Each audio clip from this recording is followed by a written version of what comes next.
Salam, hormatly ýurtdaşlar. Saparaga salam. Salam, Halmurad ağa. Köpden bäri görmedim seni. O bir ýylla boldy diýen geçen ýylda kabryn. Özledim seni diýär. Şo boldy. Ýeme sapara bu gepleşik etsek ya özleri pikir alışda halkymyza ýetirsek gowy boljak da bir hoş habar bar. Ha. Ozal bizim hazinamız döredilir. O barada halka maglumat beripdik wagtyna. Soň hazina kim näme, näçe, haçan uğratdy bu zatlaryň hasapdadyr. Ene şo hazina we maliýe komiteti, gapdaryny maliýe komitetinden goşup ikisini birikdirip ene şoňkun hazina we maliýe komiteti açyldy. Web sahypasy açyldy. Şeýle. Hawa web sahypasy açyldy. Şo öňkü hazina gapdaryny maliýe komitetinden goşuldy. Näme var bu taýda aýdylmaly zat inni ozal şol ýola goýulyp başlaryny aýdypdyk da maksatlaryny hazina näme maksady var. Inni şu taýda maliýe komitetinden bar, onuň näme maksatlary bar, näme göz öňüne tutýar, näil reformalar geçirilmeli, nirelere gelen pullar, birinjen gelen puluň muktary näçe boldy, şu neçeli, soňra geljek pullar nire harçlanjak, nähil boljak. Ine şu zatlar barada ikimiz şu biraz söhbetdeşlik etsek halkymyza da ýetirdik. Doğru. Halmurad ağa saňa ýak diýip bilmeýän ben. Halmurad ağa. Stadiýanyň bir zat aýtmaly zat barda, ine stadiýa nyktap görkezilen hazinanyň ýeketäk we şüphesiz eýesi halkdyr. Hazina mülkün we türkmeniň gelejeginiň kepilidir. Ene şu ikisinden başlasak, soň galy ýyzyny biz özümiz dewip geçer, emma şoň jikmejigini ähli şol punktlaryny, maddalaryny ýigitlerimiz özleri soň öz çykyşlaryna ýetirirler halkymyza. Orhan Brada. Buyur. Sen hani bir giriş ýapjakmy? Ýap. Girişini näme aýtdyk da ozal şol näme? O gir bermeli hazinaň içine. Indi näçe girdesi geldi. O şu geçen 4 ýylyň içinde sen bu zatlardan has ýemede nähili weda has habarly bolup dursun da hazinaň gapdalyna bolansoň şo taýda. Öňe ykdysadyýetçi. Pulu ýakynrak bolandyň diýen. Şoň üçin näme geldi, näçe geldi, halkdan näçerak bol, öz ema Milli Halat Komitetining agzalarynyň näçerak girdesi geldi, hazina gelip düşdi. Şu zatlar aýdyp berseň, soň ýygyny alyp gidip berersen. Şo adamlar soraýdyr ýa-da näçe geldi, näçe arlyňyz ýa nire harçladyňyz, ýa harçlajak bolýanyz diýilen mesele bar. Şolaň daş töwereginde durup geçdi. Halmurad ağa. Onda ilkulak şu muktarlary halky gyzyklandyrýan bolmaly. Ýeme näçe geldi, näçe gitdi diýen bolsaň. Ene 4 ýylyň içinde halkdan gelen pul $30,000 üstüne soň şu işleri bilen meşgul bolup beren aktif işeňir nemämizden grupamyzdan bir $40,000 bolay pul jemlendi. Jem $70,000 civarında. O zatlaryň hemme jetiniň hasap kitabyny, demesini ne şu sahypada hemme zat registrasiýa edilýändir. O adamlaryň ady ýokdur, ýöne nomurlary bardyr, ýa-da nemeleri bardyr. Tebabi gelen pulun köpüğüne çendi registrasiýa diýip kim tarapyndan iýerilipdir, onuň eýeti adyny ýazmasy ýok banal, ýa-ni nickname'den bir nomur açylýar, şo taýda üşýär. Onuň elimde ama bunu nemedip bolýar. Iýerlap bolýar. Şo nemen eýer kim diýen bolsa, onu şonu suwd edende, şoňkudygym orta çykýardy. Bu zatlar yani 70,000 bir görsen kan pul ýalagan bolup ýöne iş nemetinde bu zatlar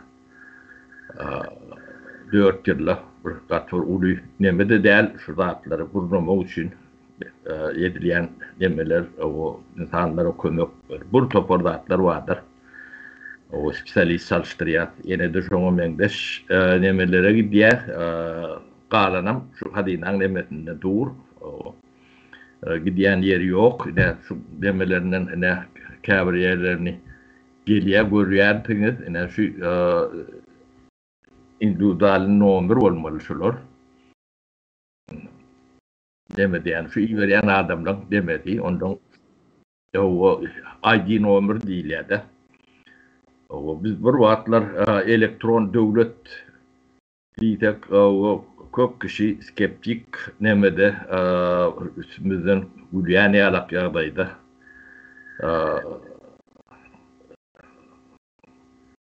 Retorikalarını halka hüdürlödüler de oluyor bu zatları yan kurulup diyor. Ne zatlar hem meselesi şu elektron devlet diyen devdu nemen bir parçattır. O ne Türkmenistan'na şuna çendi hadine dilen düşünce ne kanunçulukta demesini beyanını taptı ne de durmuştu. Diyecek yanlış olmaz Kanmuradağa. Türkmenistan'ın hadineti Urvan Gül'ün cüzü yağlarak neme hadise bilen yaşadık ne 30 yıl Nihat'ın cüzü inni Urvan Gül'ün soňam oğul çagadynyň cüzü Türkmenistan'ın hadineti manatında işletde şunu çenli. O ne bu zatları biz 21. asırda yaşayan o bunu bilmediklerin olup görmediklerin olup gelip görmemizim katır ayıp zat o bir hadine bir devletin hadineti bir devletin tütündür. Yani hadinenin yokluğunun büyük sebebi adalet yok da. Adalet o mülkün yerde neftayda da yazılandır şu. Hazine de mülkün oruğu. Yani sizin yani malınız, mülkünüz, iş yeriniz, birikiminiz o miras kalan baylığınız hem becetinin garantisi hazinedir. O sizin mülkünüzün nemesi garanti hazine oluyor da. Yani on yoktuğundan bir suud edip görmeler durmuşsunuz seyretten hem becet görünüp durandır Türkmenistan'da.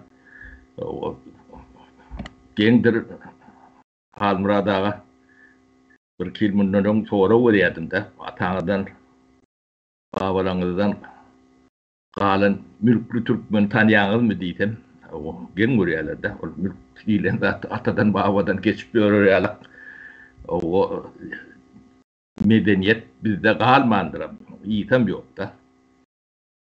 Hem de tereden dörümeli oluyor da. Ondan ömür yani kekeri tereden oylap tapma yağdayında yaşatıyorlar milleti uğurlukta. Şimdi şu zatlara son vermeli bir bu yağdaya da bir düşünüyet. Bu ne kolonyalizm deyip düğünün gurrun ettik de. Düğünedeydi ödeyen. Halmuradağa. O ne şoň demetdir. Kolonyanın aşağındaki halklan, cemiyetlen ya da milletlen yani mülk etme, mülkiyeti olma hukuku yoktur. Olan hukuku olmadan kolonyanın aşağında kalıyor da. bize sonundan galan, yani kolonyalin bir galan sorulýarlyk miras diýip düşünýän Halmuradaga bizim mülk bilen, hadine bilen kän bir işimiz, pişimiz ýok da. Bunu ne cemiyetiň içinde, ne medyada, ne halkyň arasynda, ne kitap ýazýanlaryň ýa-da bir eter ýazýanlaryň, kino çykarýanlaryň nemeleriniň eterlerinde zadynda ýok sebäbi durmuşda da ýok da, ýok zady. Saklanışdyrma bolanok da. Ondan olar bolman soň düşünje de ýok. Bu mekteplerde, üniversitetlerde, beýle kerlerde de bu zatlaň gurrungy, gepi, kitaby, literaturasy ýok. Şoň üçin biz sal nemen hadinaň nämedigini ýünden özümize bir neme bilen ýok da. Söz olarak düşünýär hadinadygyny. Ýöne durmuşda bu hiç bir nemetini görnýänler, kän tutnamalary bardyr. Aşgabat şäheriniň içinde 10 miňlerçe adamlaryň öýleri buldozer bilen sürülendir. Öý diýmek, teň mülküň diýmek de. Teň ojaň mülküň on kanun kepili bolmaly, konstitusiýada şoň kepili. Prezident diýen adam şoň garanti bolmaly, kanunyň işlemesiniň garanti bolmaly. Bu esasy ýanky tilkiň eline towuk berilen ýalak bu büýde diýerler de hemen Türkmenistany. Ne şu zatlary biz täze Türkmenistanda bolmaly ýalak edip ýa gurup başladyk näşi şoň ilkinji tütünleridir. Şoň ödem ben şu zatlary ünsür içinde seredýän, sinýän o döwreden de ananýa şeýle bolmalygyny taş döwrüňizde biz epey döwletlerde o ýem oturulan, gurulan döwletlerde ýaşap ýörse, şolaň sistemalary şu zatlaň nemetini bize bilgisini berýär de. Şu içinde ýaşap ýörse. Şoň üçin rahat, Halmuradaga bilen rahat oturup gurrun edip bilýärse, o kän türkmen bunu edip bilýän nädir? Halmuradaga. 150 ýyl edenler sebäbi biz bir döwletiň koloniýasy. Olar ýalak hukuk ýa hak bize berilmedik bolmak üçin şeýle bolmaly, edilmeýän bolsa gurrun edilmeliligini bilýär. Gurrun iyi edilýär. Kaçak başyndan şu adam ýüşünde şu taýlarda edilýär de. Ýöne jemgyýetçiligiň öňünde döwlet guruluşy barada. Döwlet guruluşlarynyň tütünleri barada. Gurrun edilýänni siz 150 ýyldan bäri eşitýän näsiňiz? Bu zatlar hem beşe täzedir ýöne gözüňize uranşan soň, gulagyňyza uranşan soň elmeden bolup duran ýalakdyr bolýar. O tarih, Türkmen tarihinde 150 ýyllap iki tane çaltaş ýa-da gara taşlama bolup biler. Uzun gıyıtka taşlama bolup biler. Oturup ekranda döwletiň problematyny, halkyň problematyny, jemgyýetiň problematyny birleşip pikir alşyp nemedilen ýeri ýokdur.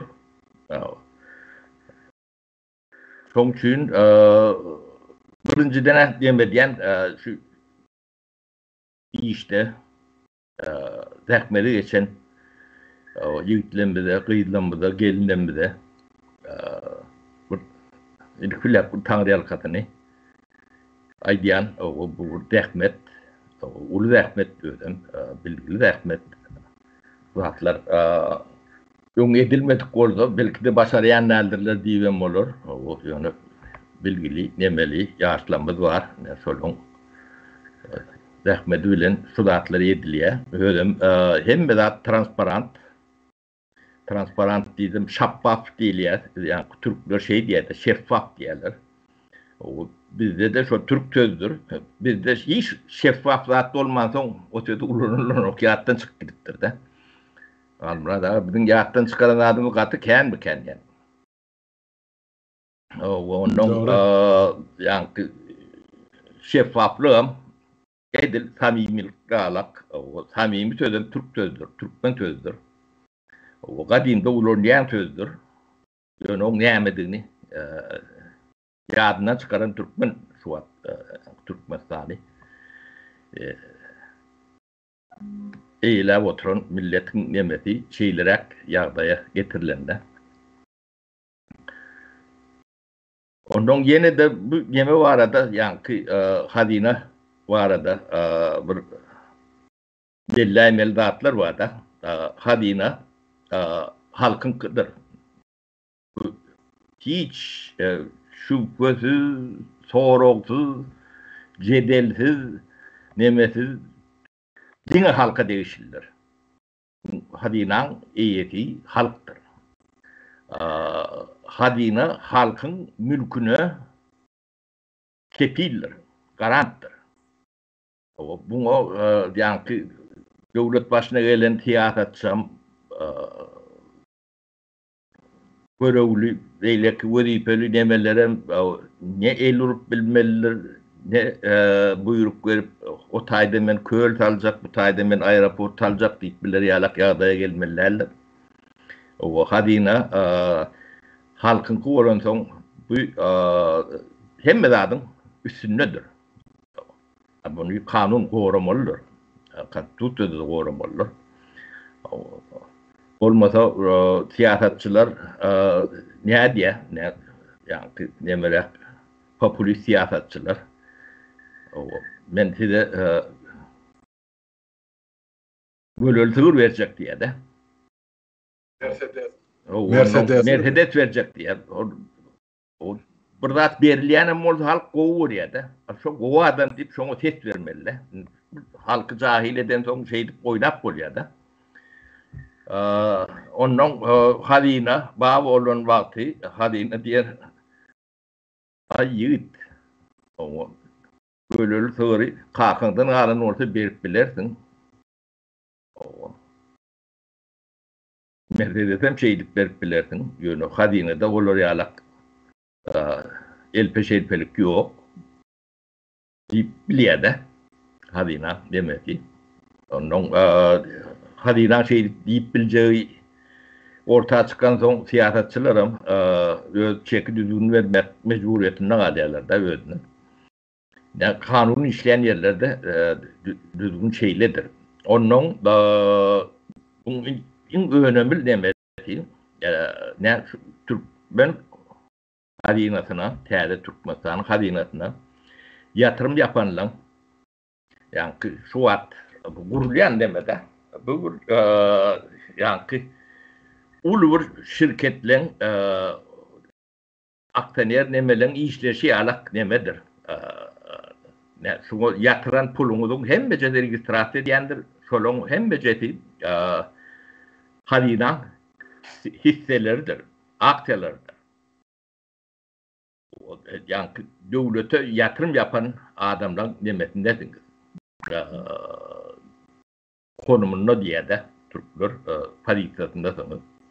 O bir garantiyalılar sebebi hadinan başka da edecekler kendir. Onu son yaşlar detaylı kendimelerini 4-5 sefer nemede uzun verirler.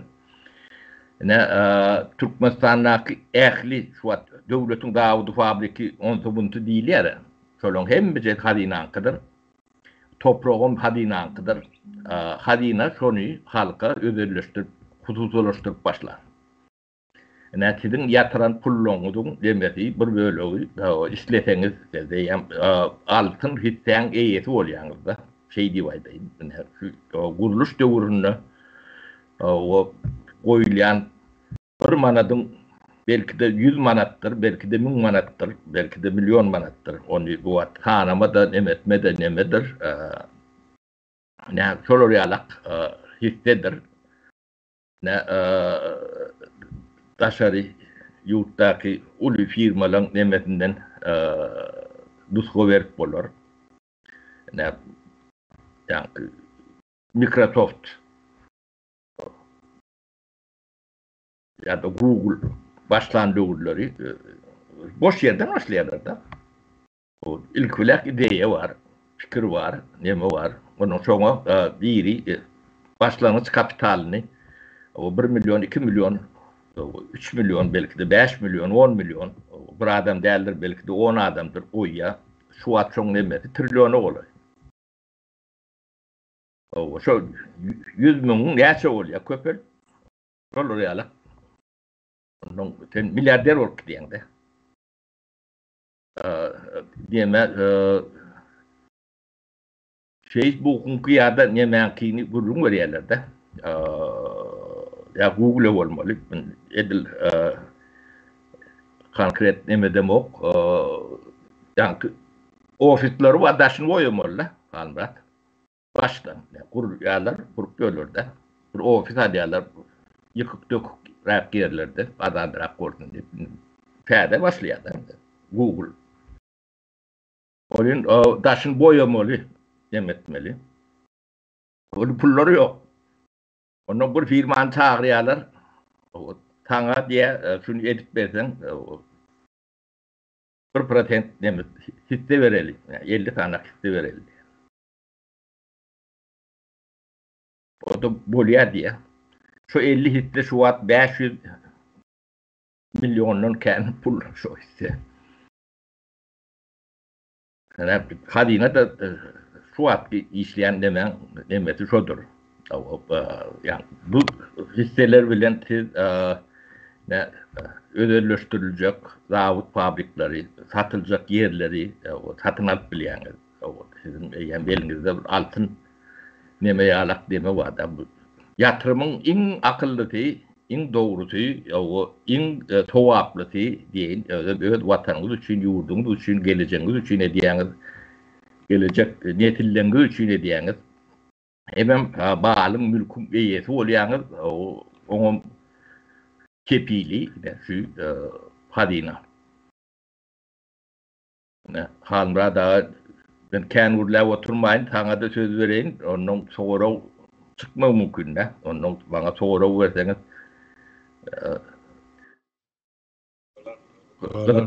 gıdıklı var, ben olmasa kendim gururun çağdan derler, başaramam bu zatları. Yok. Gep görünçlükte de tapara şul iş yani başında duran özüm de. Ondan yaş yigitler, gıylar gelirler yani sen şolara lokal minnettarlığını bellirdin. Olar mine şu ideya daş tawarını yığnap ene gecesin günü edip yazan zatlar hani pun kuştayda koyuldu. Ene şu bizim şol gelecekki täze Türkmenistanymyzyň ene maksat edinýän borçlary şu. Hazine we Maliye Komiteti. Boyun alyan borçlar hani yazılgıdır, ponkut, ene şunu düzen yigitler, gıydılar gelirler, ene şun biz kimiz şun prezentasyasını Rusçaysa ya açılışını ya dabarasını aydıp beriyat, izin son ene şun üstüne giyecek ünlü işleyen yigitler ve yaşlar alıp giderler. Yani menin aytjak bolýan zatym hakykatdanam sapara bir edilen ya edilip oturulan işin meselen rehnedinin nähil uly we ýokary boljagyny bizim yani hem garyp düşen hem ilmsiz bilimsiz galan halkym köpüsi şuň gün göz ýetirip bilenler. Näme üçin? Sebäp bizde hazine diýilen düşünje ýok. Bizde artygyň samany var, emmesi var ýani. Harmony. Ene şonu dargatdylar. Wezipe gelen ta ayağını önüne tutup çıkarılyansa vazifesini yapışı oturýarda. Ya ene bizim soňky lellimin edişýär oğluna geçirýär soň aktygını gara şol ýa emeden hazineden elini çeken aklar. Hazinanyň halk pikiredi şol elini emel yeterlerini kim kädip. Ýoksa ene soňky näçe 5-6 aýa boldy düşündirip oturamyzy. şu 52 trilyon dolar var Türkmenistan'ın toprağının aşağısında. Şoňa gyzyklanma bildirýän ýa şonça baýlyga göz ýetirip bilýän halkymyz ýok. Ine şu taýda ine bara biziň uly betbaşçylygymyzyň bir çeti şondan gelip çykýar. Sebäp halk şolary birincide göz ýetirip bilýän akmynça mukdardaky baýlygy, ikincilerin şo baýlygy özümkidir diýilen düşünje asla düýbinden ýok. Emma bolmaly şeýler. Ine şu taýda da aýdyl bolýardy. Şu ähli döwletiň eýesi halk ine. Mülküň eýesi halk. Hazinaň eýesi halk. Şo bolmasa başgaça boljak gelme yani doğru belläp geçdim de Awropada ýaşap otyr. Oturan ýerimiz şu bilemek mundan 100 ýyl ozal Şwedleň eken bağlarym şuň men territoriýamda bolansa olaryny menki bolup durdy. Onda hökümet elinden alynýar sen gelmişekdi.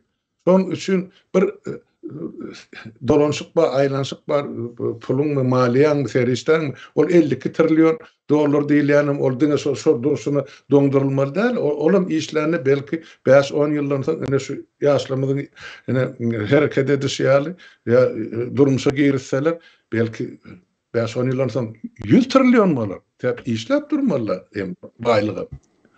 Ene şoň üçin şuň sen gaty dogry berläp geçdiň de halky düşünürmek ansat boldy da şoň bir aksionerni jemgyýet ýa bolaget diýip alsak şeýetçiler. Başlangyçda hemme zadyň tutumuny şaýydyr. Ýani teýliýeti bar şeýetçiler. Şonu satarlaryny, şoň aksiýasyny başda satarlaryny 5 kron, 1 dolaryň ýarsy. Ene şuň şonu aljak bolsaň, ene pesenden bilemek şuň belki 50 dolardyr. Ya 100 dolardyr. Şoň üçin her kizatyň başlangyjyny, fundamentini, gönelligini, düýbünni şol ýanky halkdan jemlenen baýlyk durýar. Bir adamyň baýlygy däl. Şonu şeýdip soňam her kişiň öz goşandyna görä, eden kömegine görä, ýa gatanjyna görä, aksiýa sanyna görä ýyl paýlaşygyny girdijiň, onsoň özüne ýetdik paýyny alýar. Ya döwletiň hasabyny ýa-da gaty dogry aýdyp geçdiň. Bizde ýykylly ýöne şol SSR dikeltmek üçin Türkmenistanyny zähmet çeken ýa elinden maly alynan 10 miňlerçe 100 miňlerçe maşgala ýeki köpük şolara girdiji ýa bermediler kompensasiýa. Şuna çeltelenene. Sen dogry belläp geçdiň. Hana men öz hasap ýöredip oturanym Aşgabatda 10 miňlerçe adam öýün traktorlar sürdüler. Birine ýeki köpük kompensasiýa töledim döwlet. Ýok, şolaň isleşiçi ýok. Yani Balkan'la yemede yani Krasnovodsk'da Avada'da 16.000 ilatın 16.000 tane yani daça diýerlerde şol Thomas diýinjalar ýaly öýjagy, jaýjagy şulan hemmejin traktorlar sorup ine gurban bolýar. Birine kompensasiýa töledimi? Ýok.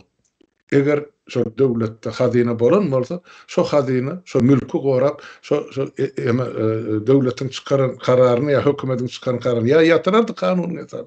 Ýa-da şo hazinadan şolary tölek edilerdi. Ýöne bizde işläp duran kanun ýok we kanuny berjaý edýän ýa şoňa gözegçilik edýän nazorny organlar ýok. Ne prokuraturasy, ne sudy, ne beýlekisi.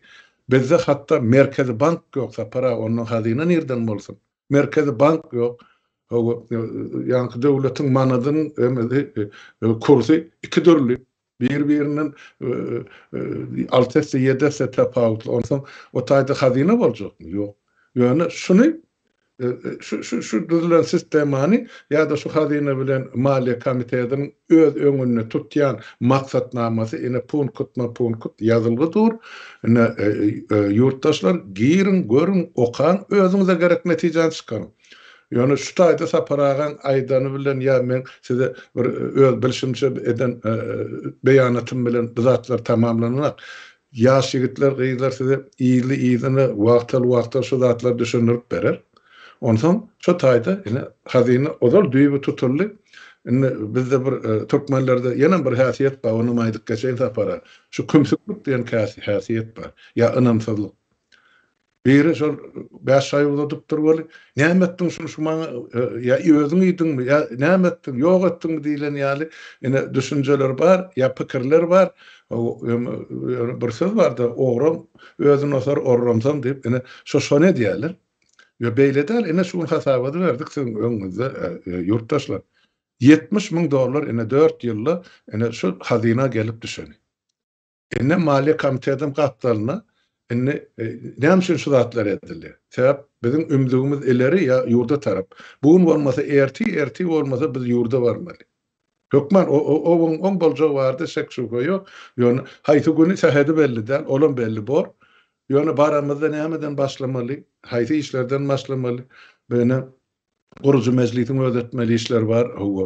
Geçiş döwrüniň hökümetiniň özetmeli işi var. Ta parlament saýlanýança. Şu zatlary ýurdun içinde hemme zat hasaba alınmaly. Onlar çegede gaýdyp geçdi taparaga da beýlik ýigitlerim, generallarym ýurdun içinde ähli edara, gurumy, zawod, fabrik hemmeci halkyň pulunyň ýa hazinasynyň hasabyna gurulandyr. O taýda şahsy emlek diňe şol olam ana islan wagty hökümetiň ýykyp bilen bir köne hüttügi bolmasa halkda emlek ýok. Olam wagtlaýynçy. Şu zatlary indi biz täzeden kanunlaşdyryp konstitusiýanyň esasyna ýola goýýar. Şuňa kepili, goragy şol hazine bilen Maliye Komiteti bolup durjak. Gysgaça aýtsam şeýlere şu taýda ýenem bardyr giýrenizde bölümlere bölünýär durda hazine we Maliye Komiteti soň düşünürşmeler var şu taýda.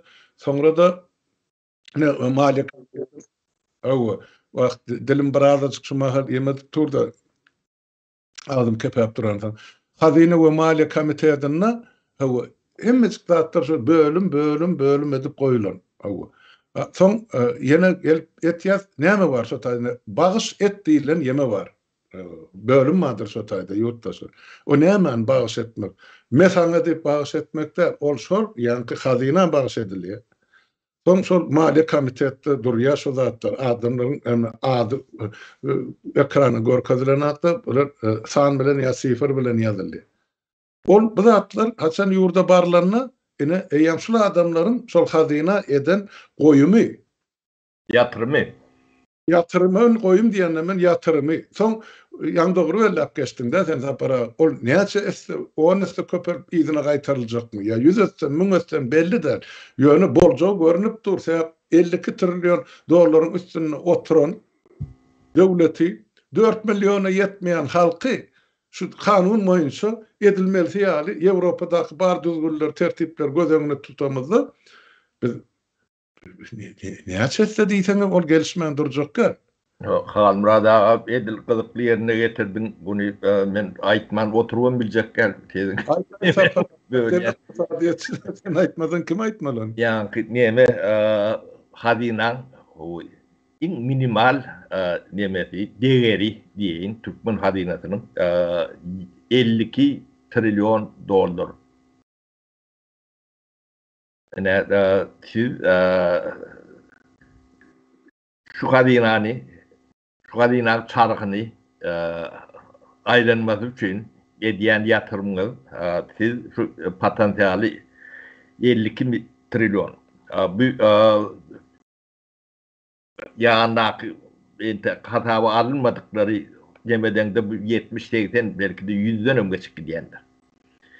Hazina şol ýalak potensialyň iýeti, real bu razvedini diýilýär ýeratdy baýlyklar nemedilende bu realni şu potensialy, hud edilen potensialy.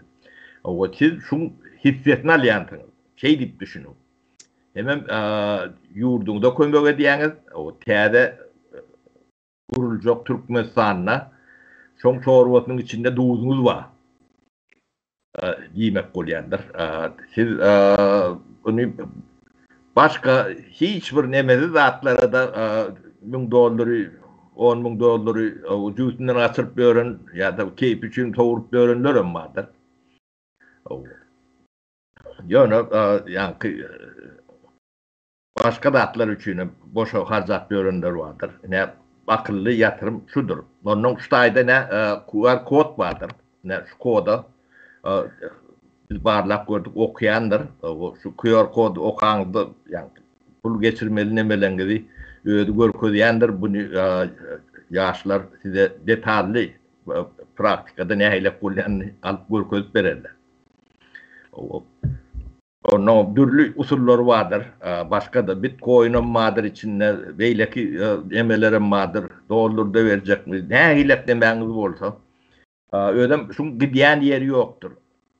Hiç hemmesi kayda sağında şuna insanlan, adamlan nemesi tefiri minimize edilendir. Hiç kim şutaydan alıp çıkarıp bilenlerdir. Ya da pul oyunun adını tilip bilenlerdir, mümkün neldir. Ben etçeğim olsa molyanlardır. Başka bir etçeğim olsa molyanlardır. Hem meceti 3-4 yerden kontrol edilendir. Siz pulu verenizde de ilk vilak başka bir yerik informasyon şu vat gidiyendir. O beyleke kontrolü alıp o tayk informasyon gidiyendir. Bir yerde de bu hatalı bank sistemasının işleşi alak işleyendir. Onun sizin beren pulunuzun kimliğini anonim saklaya onu görüp bilen yok. Yani gerek vakti siz yankı ID numarınız var olsa şonu görüp koyuyorsunuz ya da hayti neme bilen iyi veren olsanız yani email adresiniz vardır ya da nickname'iniz vardır. Şonu subut etseniz sizin emeğinizdir. O da yani elektron nemede hiç yok olup giden yok. Sonra alak nemesi vardır. Neme serişte gerektir. Onu küçümsemek yanlış var. Şu da atlan hoopsuzluğunu korumak için security nemeler, programlarımız, nemelerimiz olmalı. Bu cevap gerçekli nemeler o işen pulu duruyandır. Adamdan vaktan pulu duruyandır. O pulsuz mut buharda yok değil ya da. Güneş enerjisi bilen işlep gören hazine adır. Güneş enerjimizin hazinenin nemesine koşup biler son işlep başlarına. O da bir potansiyeldir. O ne yatırım yapın çağrış edetim biliyor. Halmurada ben pullulap görün adam devolun yönü ömrünüzde edip bilecek akıllı yatırımlarınızın biri o şey. Sizin Türkmenistan'da köşk salanınızdan şu at siz köşk salanınızdan hiç kepili yok da Halmurada. Şu at şu neçeni Türkmenistan'da bağay olan Türkmenler vardır. Böyle bir manadına bir köpüklük kepil yoktur Türkmenistan'da. Şuna yatıran pulunuz elinizde kalır, eyleklere koyup giderini. Şöyle yalak yağdayım olmasının mümkünçülüğü katı ululur. Sebebi lüstrasyon edilen vakti her kim girdiği için dikları etmeli oluyor da. O devlette işlep şunca mal mülk edinen olsun hatanı vermeli oluyor da. Olmadı da hazine geçirmeli oluyor. Anladın ya. O tay var. Zatı doğru. Çünkü bu da atları ciddi yankı. Bir seriyoz neme almalı. Hani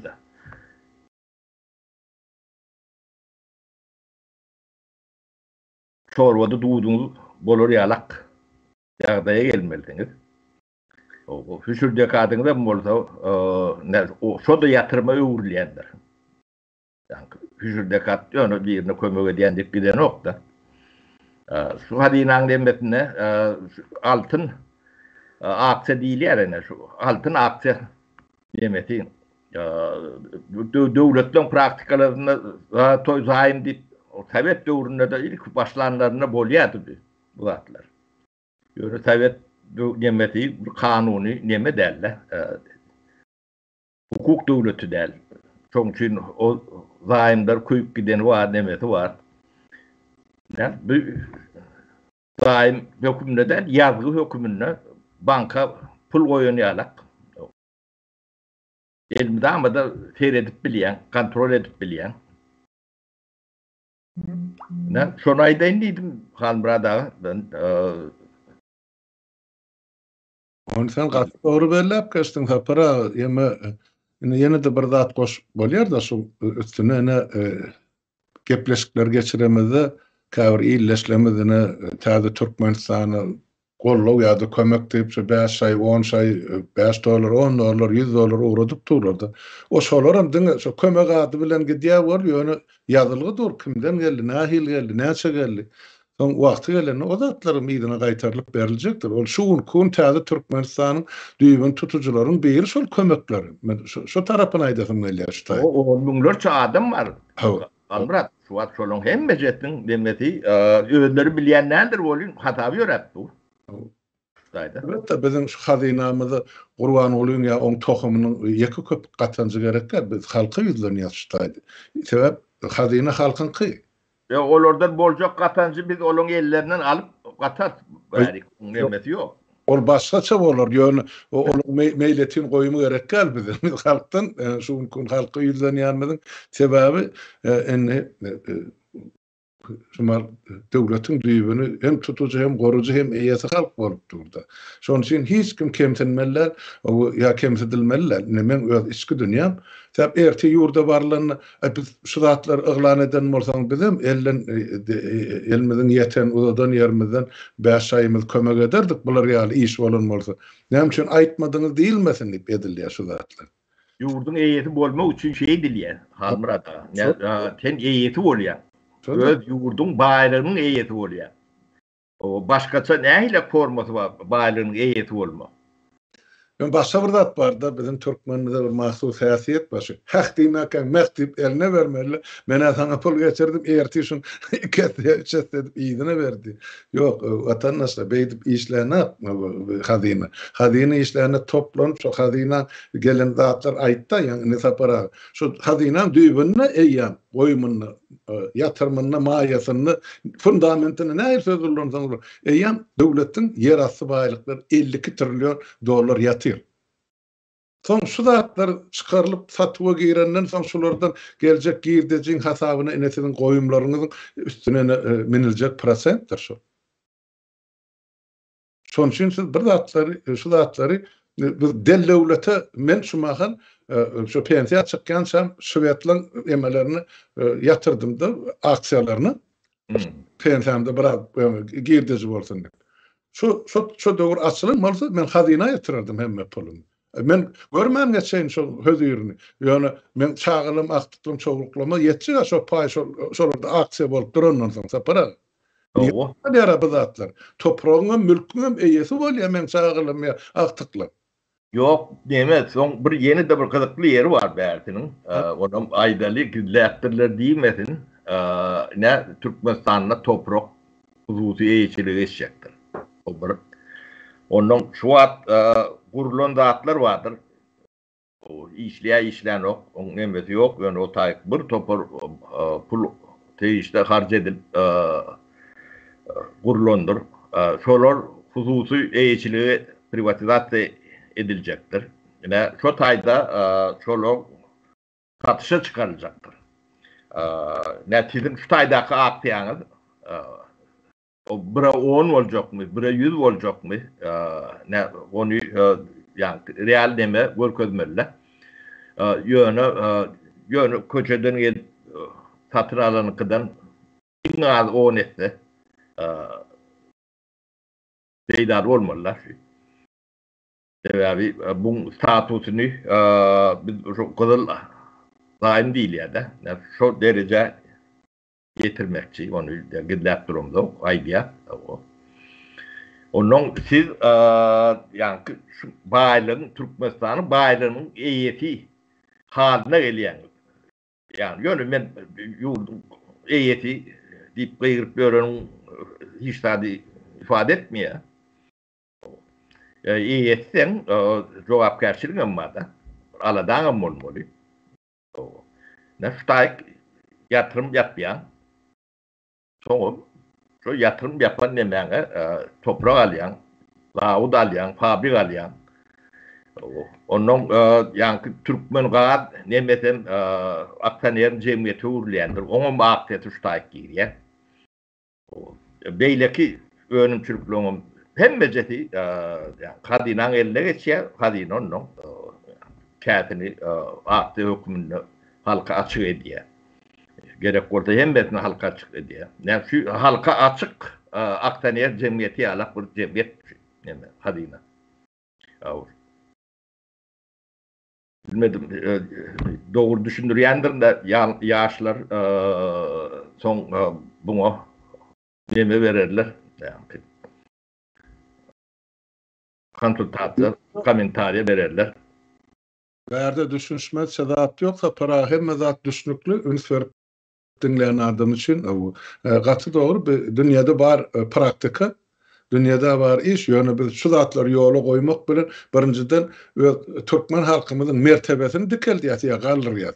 Ine şular ýaly döwlet bar, şular ýaly millet bar, şular ýaly şu milletiň baýlygy bar. Das töwerekden gelip ýa-ni Türkmenistanyň ykdysadyýatyna goşşoklar ýa gelip zawod fabrik kurjoklar ýa näme gaty köp bar. Şunça baýlygy bar hazinasyny döwletiň näme üçin olar etmesin? Näme üçin şu Türkmenistany daşary ýurtly investorlar barana gurmagy? Esäp o taýda korrupsiýa total. Sen şu mal bir zat gurdurjak bolsaň, şu gurdurjak bahan üstüne ýene 2 edip, akdyp bolary para bermeli. Soňam o gurduran zadyň ýygyny alyp biljekmi ýokmy, olam belli däl. Şoň üçin gümürtük ýagdaýda alınıp barylýan isle şirket bolsun, döwlet bolsun, o ýeri bir kanun bilen işleýän döwletler hiç açan ýatyrym goýmaýarlar, para sen onu özüň gaty bolýan. Ýöne şu aýdan zatlaryň hemmesi bize zerur gerek. Onu soňam bir zat şu taýda soraw ýa-da çykmak mümkin. Ene şu ýa gaýtyp da ýatyrymy şugun etmelimi ya erti biz ýurda baramy etmelim diýen soraw var adamlaryň öňünde. Yo o neme gaty neme gowy jogap bar. Ine şu demen ýatyrym edilen demen dataty ay ýazylýar da şu taýda. O ýerkilen bagady hat ýokary bolmaly, giçkilen şoň kudan deme aşaklaşmaly şonnalyk demeti var.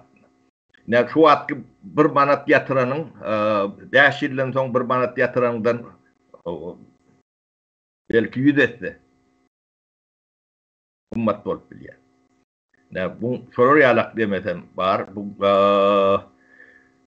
detallaryny ýaşlar urun berde gyzykly bor. Halmrada bunu men urlup demedi oturma. Olaňam demetini çöreğini almadı ellerine. Yok, olar heme gaty ol iş bitiripdirler. Goý indi halka da düşünürseler jekmejigi bilen adamlar ynamly şu işlere başlar ýaly, girişer ýaly. Ýöne men ýene de bir zadyň üstüne durup geçjek bolýan. Bizim şuňky edip oturan görürüňmize bir gapdalyna malta degişli meselede. Ine Ukraina var. Şu taýda şumal 2 ýyl bäri dolu maştaply uruş gidip durdy para. Şolan ykdysadyýaty lükgölügini diýen ýaly çökdi. Bütün dünýä şu mahal şulara kömek edýärdi. Pul kömegini, el kömegini, harit, ýarag hemme zat uğradyp durur ýetişbildiginden.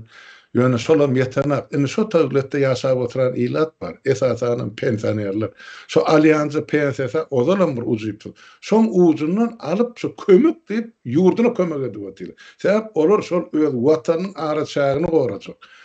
O pensionerler ýaşy 60-dan 70-den geçen olar gidip eline ýarag alyp serhedini gorap biljekler ýa uruşup biljekler. Şoň üçin şu öz imelje zadyň emesin mukdaryny peseldip şonun tykşykdanja puluny ene fronta kömek diýip uğradýarlar.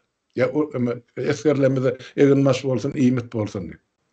Biz şu mahal diktaturan elinden şol bir kanun saklap oturan hakimiyetin şol jenayatkar topardan basyp almakçy. Soňam şu döwletiň, ýurdun, halkyň, milletiň baýlygyny hiç ýere dağıdylmazygy üçin şu hazine döredir. Näçe mukdarda ýerin aşagyny gymmatlyk bar ýa pul bar, onuň sizden hiç kim gizlemen aýdyp otur. Indi näme ediljek şu hazynaň ýa maliýe komitetiň maksatlary hemmesi zat ýazylgydy ýurtdaşlar. Girin, görün, okan galanyň ene erti büýürgün ene ýaşlaryň özlerini size höwes bilen düşündirler. Sebäp şu zatlaryň üstüne ene gijesin günüde edip köp wagtlap ene işlen ýaşlarymyz bar, ýigitler bar, gyýlar bar. Menem özgedemde şolary eden ägirt ulyş üçin Tanrı ýalkasyň sag bolsun aýdasym gelýär. Bolmasa şu ýerde onuň aýtmajak Hamradaga bu pul nirek gitjek. Näme üçin azyl gerek diýilen sorawlar mümkin ne? Men öňkü tapar biraz yani yansıttım o yine Ukraynalar yani drone pulünyandılar. O drone bize de gerek. Hamrada. O bize de kan veya 600 tane drone gerek. Onu taparağın pensiyeti bilen aldık. O sizin durduğunun neydi? Taparağı olmalı oluyor. Ben onu boladım gelen okşun için. O gidecek yerlerin ilk demeti yani açık bolacak, aydıp bolacak nemet ne diyeyim. O drone almak için gerek. O ne? Ondan sonra droneları, uloncakları yetiştirmek için o tayinli nemeti olmalı. Yani şu yetiştirilen adamlara Türkmen kovupsuzluk, ondan yetkerinin yani temeli düğün Türkiye'de. Yavaş yavaş devletin düğün Türkiye'de. Anrada. Ne şonu aydayın neydim? Bağışla ben Mehmet'ten söyledim. O Toronto'nun üstüne hoştum olur. Bir çemçakanımı geçerdin diyeyim. Yok, katı doğru pikir. Ne için diktaturan karşısına belli adamlar yok gelmeyecek olsa drone'lu bunu ya eyle ya beyle alacak bir diye. Vermesek hem de gücümüzün yeteceğini mi görüyorsunuz? Ne şu bizim gücümüzdür şu hadine de. Yo, bir yerine kardılap verenen öz halkımıza yüzlenimizken bak bitip şu toprak halkınkı, geleceğim halkınkı. Ne için başka adamlara ya yurtları yüzlenler bize şu kömek edin deyip. Öz halkımız ne etmeli? Hani cıda düşüp yatirde vatanına. Bunlar gelecek için koşmalılar mı? Nuşular ya sorağın var da tapara. Biz özetçeğimiz dedi otuyoruz. Nuşun yıl var biz dilimide de getireceğim de. Bunu ak yüroktan edip otuyoruz. Ne medyanım olsa? 4 yıl ne halmıra dağı ben ne 4 yıl giyceti unlüzeyim ben demedik diyorum. Ödüm bize aylık tölen okulur biz tölüyet. Yani şu adine. Ödüm regularını tölüyet. Hakiki. Hanatan soğuğa var. Yani bir ul olmalı devletin büyüğü şeydi tutuluyor. Sonunun yani devletler hiç sat nimetmen tanıtıma olup görmek var. Ondan bu zatlara koşuluşup çoğurvadı menem duydum var. Daşın aşağına menem barmacığımı koydum. İyime bir gururum var da. Doğru. Şu zatları düşünmedim diyeyim deyip zar çekiyetine halmurada. Yok hakikaten bizde giydiğin zat yok. Halkın önüne elmeden maksatlamıdan aydık geliyat ediyani işlemeden etçek işlemeden. Ziyade edeceğimize mi ediyat? Vermeden yani elin üstünde külünün oymar. O bolca görünüp dur sebep bular meyletin hakimiyeti halka tavsırmasalar demek bular mecbur eder tavsırmağa. On yollar katıken. Ana beýkaça şu zatları şu urlukça düşünürdük gerek bolsa Yine de gelir saparağı bilen, yine de düşünür, yani şu aralykda yine öňümüzdäki bir aýda, ýarym aýda ýaşlar öz eden işlerini, ýaşlaryň düşünürseler, meseter punkt, näme bolup biljek, nähil bolup biljek, bitcoin'nami, dollardamy, nämedem, olum hemme zatdan jikmejik başy çykyp otur şu saatlar ýazan adamlar. Ýurtdaşlar bu ýöne asmana seredilip edilen işler ya, edilen pikirler. Şoň üçin siz bu täze Türkmenistanyň aslyny maksat edinýän borçlary şu Hazine we Maliýe Komiteti. Bizim şu baramyzda etjek borçlarymyz. Ýöne şu borçlar amal etmek üçin şuňky maliýe serişdeleri gerek. Edip otur 4 ýyl bäri ýöne şu öňümizde etjek bolýan işlerimiz has köp çykdyjy gerek. Olam size diňe berdiňizde sag bolsunlar, ýurda baramyzda näçe etse köpeljek, aksiyada näme boljak, hani nähil terde bular ine ştaýda ine aksioner bolup bilýän. Yani watanın mesela yansa paragan aýdyşýar, täze Türkmenistany el kömeňize diýen diýe eliňizi daşyň astyna goýýan. Ene soňam özüňiz üçin gerek bolsaň ýurda baraňyzda nebereleriňiziň öňünde men şo taýda bolsam, ýa şu taýda bolsam, öz elden gelen kömegimi watanym üçin etdim diýmegi bize de bir ýüz gerekdir. Halburada önümlü burada bir aýdaýyn gitdim bolsa. Aýdaý. Ne suat baý bolanlar vardır. El pullu adamlar vardır. Karandırlar, bir yerlerde bukondurlar, gömendürler, nemedendirler. Şolon pulları yani 100% olmasa da 80-90%'ni çok köýýär. Täze Türkmenistan sizin elinizden alýar şonu. Deklarasiýa edeňizde näme edip bilmeseňiz, suud alan ýeriňiz, suud edip gazanan ýeriňiz, suud edip bilmeseňiz, o izni almaly bolýar. O sizin puluňyzyň abat galyp biljek ýeri şu hazyna. Biz şoňa da näme berýär? Ýa-da gazananyňyz önemliler, näme bu biz amnistiýa diýilýär-de, ýani finans amnistiýa, şuat oýup bilersiňiz, şoňa da puluňyzyň garantiyeti обеспечен. 10 etse köpeljek, 100 etse köpeljek, o da sizin şansınız tarafım var, onu maýýar. Ene şonu aýdaýyn diýdim, Halmurada bir önemli bolan soň. Bolýar da paraly halk dinläp otyr, bu özlerine gerek netijeni çykartyn, ýöne şo hasap soruljagy, lüstrasiýa geçiriljegi, ol ikusly sebäp ol suw getirilen köýde döwen biz bir hatarda goýamda hyç açanam. Ýöne şuň kun watany halat etmek üçin, halky halat etmek üçin, topragy halkymyza gowşurup ýygyna gaýtaryp bermek üçin elinden gelen kömegini etjek bolsalar, olamşyl ýani ykdysat taýdan ýa finans taýdan goý etseler. Sen özüň aýdyp otyryn, ýani finansawy ýani amnistiýa geçirilse, olar öz pulunu berenek, ýene de halkdan alan pulunu berýärler ýygyna gaýtaryp. Olam bar. Şoňa dogry dürт düşünýän türkmen ba bolsa, gelsin goşulsun. Ertesi günü onuň paýy bar, halkyň öňüne çykyp aýdar, men ýurdun daşyna plança million çykardym, men şo çykarşym ýaly meni size ýaşaýyş daýymdan daşlaryny getirip tapşyrdym. Galan zadan barlaň, any gelsin orgurluňyz diýip ýüzleşip biljek adamlar ba bolsa goýsunlar. Näçin ýok? Sebäp watan halat etmek wagty geldi, para. Onu kim halat edenine gelişmänli. Hemmemiziň göbek ganyny şo tatbykly. Meşruatlardan oralýan. Renki, ýaşy, jinsy, dini men üçin gyzykly däl. Men üçin gyzykly şo topraga wepaly bolan adamlar. Onuň biz bu işe gatyp pragmatik çemeleşýär Halmurada. Düşünüp bilip hiç emosionalny ýa-da korrup nemeli däl, real, gatyp pragmatik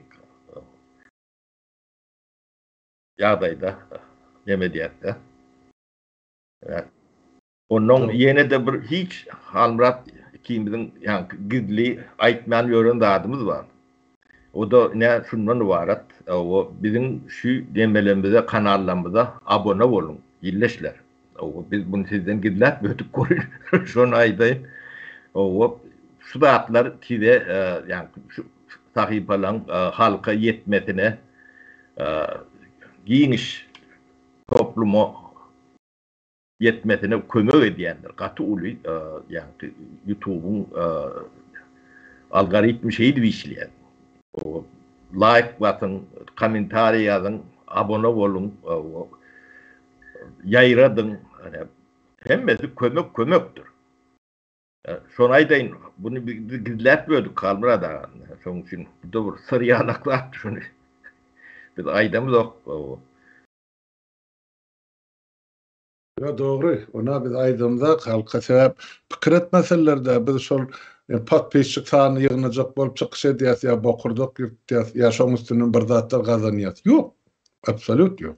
Şu zatlar diňe halkyň köpçüligini, ilatyň köpçüligini ýaýrarmak üçin ýa ýaýradylmak üçin ýüzlenýär. Täp adamlar gelip şol abone bolsa ýa öz tanış bilişleri, dogan garyndaşlar, işgärler bilen paýlaşsa, ýa halk habarly boljak da. Ene meselem şu mesele barada da Hazine we Maliýe Komiteti barada biz bütün halk aýan etmeli. Bize berenaklara watan satan programmasyny şu taýda biz öz maksatnamamyzy aýdarýar. Ýok diýmek biz şu dürli ýolun üstü bilen halkymyza ýetirmeli. Ene şoray deýin. Sag bolsa paraşyny ýatdy. Enem sağ ol. O iyileşlemizem sağ olsun.